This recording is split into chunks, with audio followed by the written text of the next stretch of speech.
Today, let's do some direct sum using an abacus tool.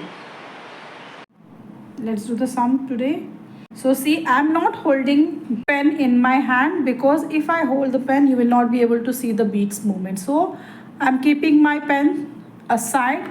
But when children you are doing, you have to hold your pen or pencil in your hand. Numbers I'm taking is 67 minus 5, add 6, minus 1.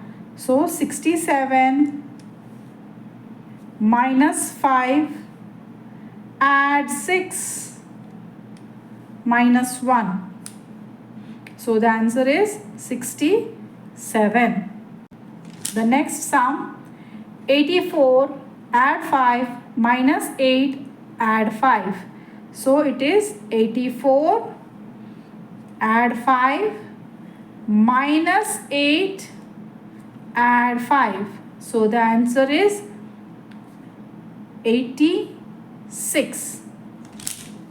Numbers are 88 minus 6, add 5, add 2. So 88 minus 6, add 5, add 2. So the answer is 89.